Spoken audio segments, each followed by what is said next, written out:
Basta.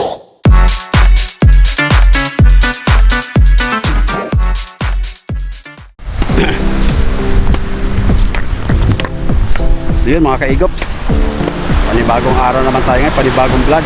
So bali pangalawang attempt namin ngayon dito sa Buidjuhan, sa aming panibagong adventure dito sa aming bangka na sinasakyan. So bali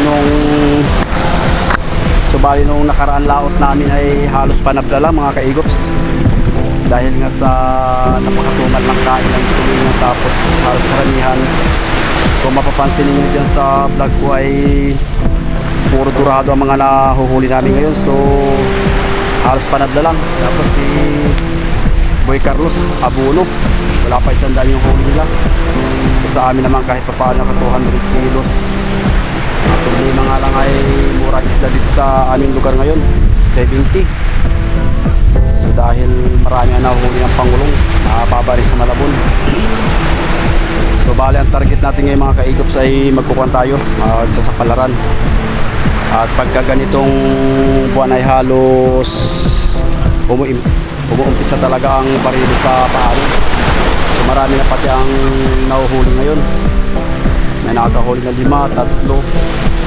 So ano malay mo, baka makachamba rin tayo. At halos parehas na naman ang gamit. Kumbaga tapat-tapat lang talaga mga kaigops. So ayan, nagagayak na rin sila. Ayan, si Boy Chuha, ay si Boy Carlos. So bali nandun yung yelo namin sa kwan, sa taas, sa forward.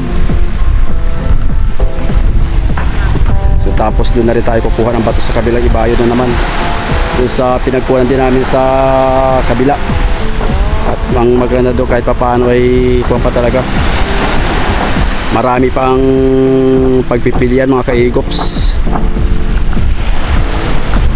So yun, tabayan lang nyo kami mga kaigops sa panibagong adventure natin, sa second attempt natin kay Boy Juhan. Shout out sa mga viewers natin, sa mga subscriber. At syempre shout out din kay DJ Prime Vlog, yun. At kay Idol Regan Mau, shout out.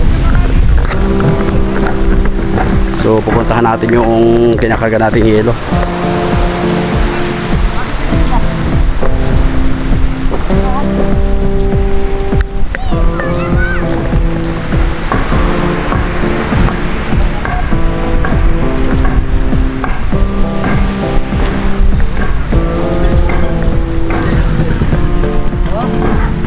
Tagal mo daw gumising at mag-iilog. Sino?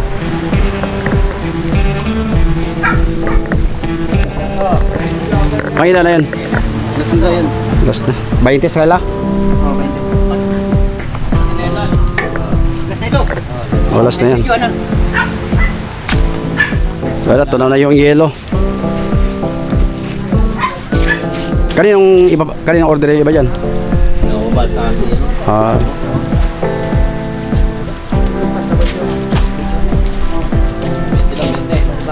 Yun sila sa amin.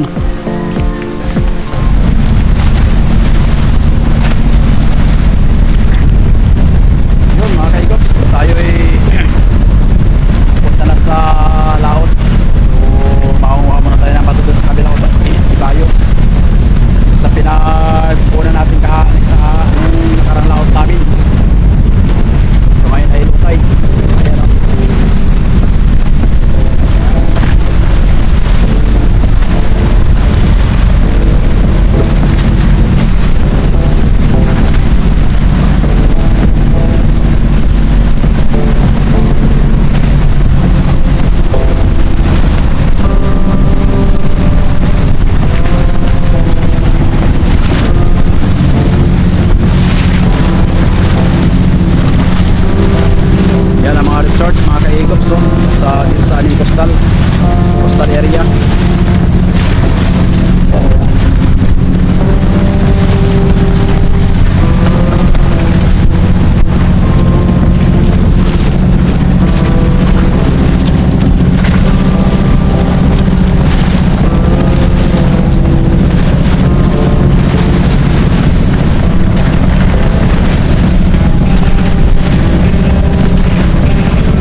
magulong doon sa pagkukunan natin ng bato para hindi tayo mahirapan mamaya.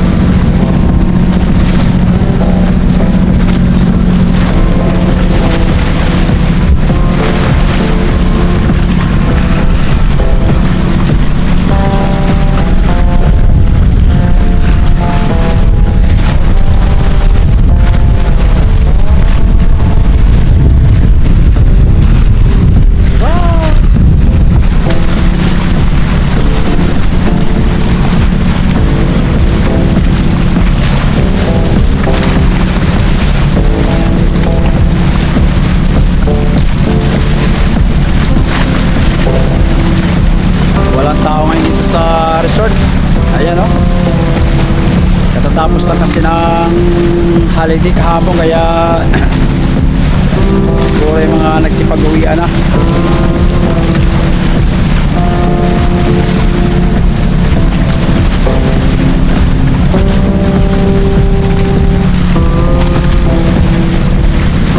Low tide.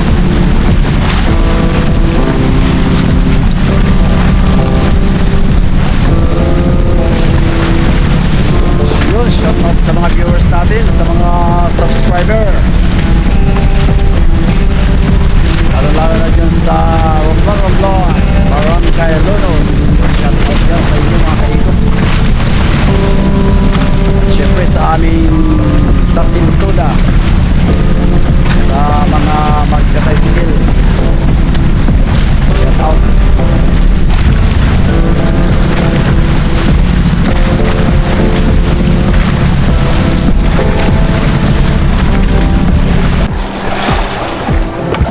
Ready. So, ito mga outfit.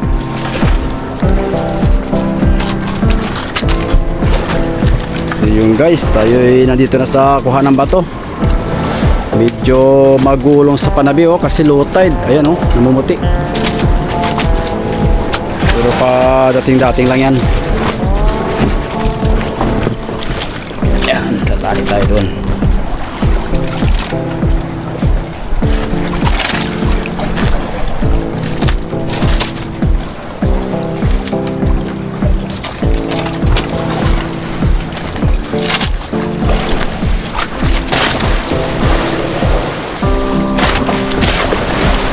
Walang dalawang bangka lang ang pumunta dyan ngayon sa resort wala masyadong nag-outing.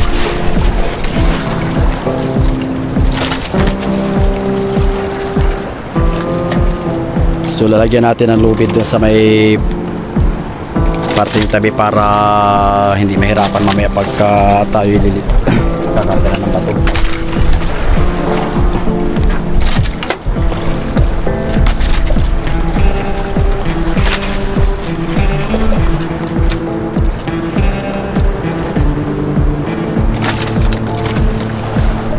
Malabo ang dagat mga kaigops, di katulad nung nakaraan natin kuha ng bato dito ay medyo magandang dagat, malinaw, walang gulong kasi kahapon lumakas-lakas ang amihan kaya nagkaroon ng dasi dito sa pinagkukunan namin na bato.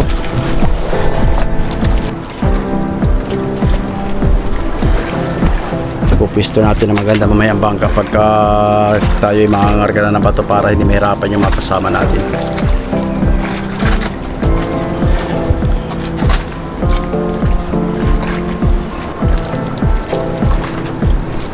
So yun guys, nandiyan na yung bato natin, kakarga na sa kayak.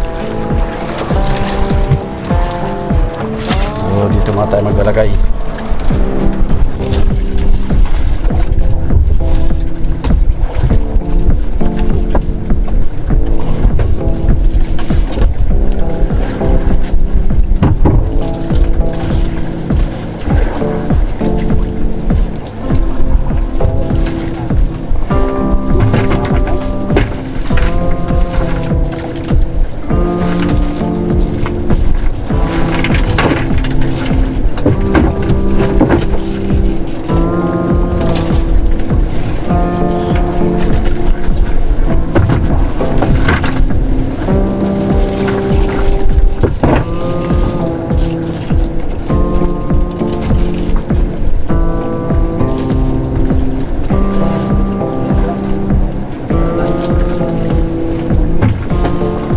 bato. O, ito na yung bato pagkain.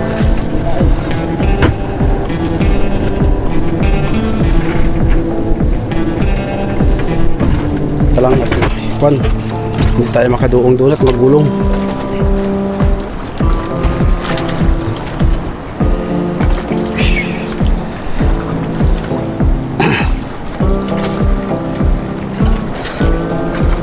Pagtae maganda sana, no?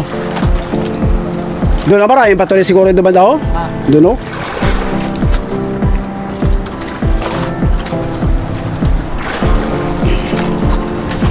Sa pagkuha pala mga guys ng bato, pahirapan na. Lalo na pagka nalalaki ang gulong.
Time check po na tayo guys. Alas 3:20 na ng hapon.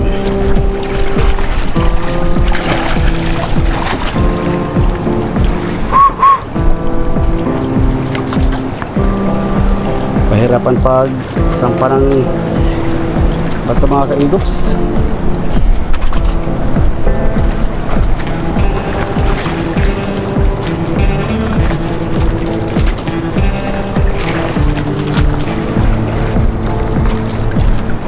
Malapit na mag high tide.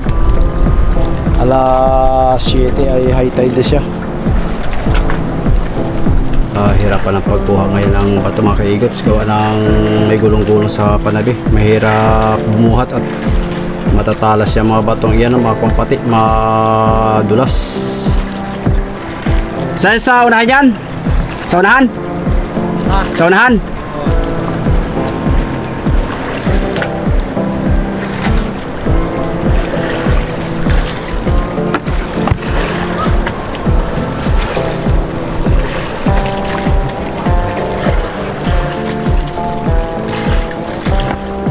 Sa unahan natin ilalagay.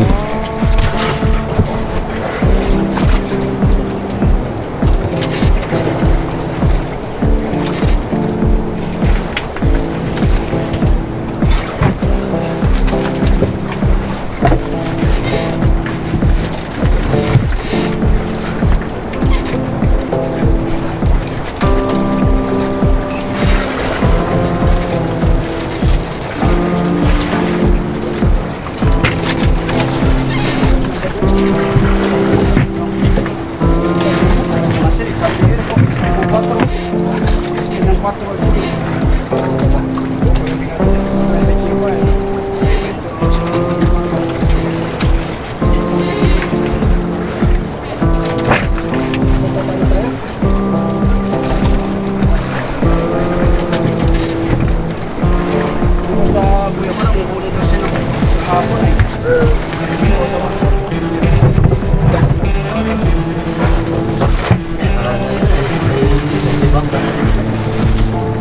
Ay, ihulog siya. Wala rin, dalawang gabi na siyang po. Sabong na siya.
Tayo ay tapos na mag karga ng guys ng bato.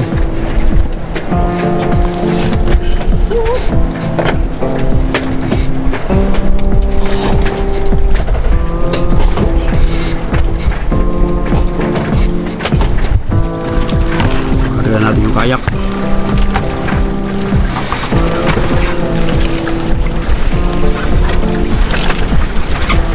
Ganyan lang yung pamamaraan namin mga kaigops pagkabarga ng bato dito sa tabing bundok. Pero nung mga nagdaang panahon talaga pahirapan at yung 200 nababasag pa. Puwer ang ginagamit namin, di kaya buya gawang rafting.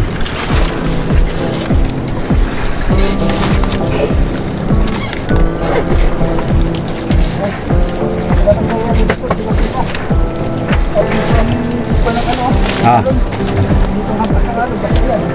Oo. Sila pinapasalay sa 40-han. Hindi maglalagay pa yan dyan ay.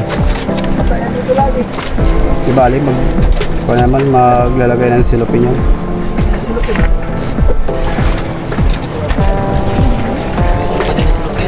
Ah. Oo.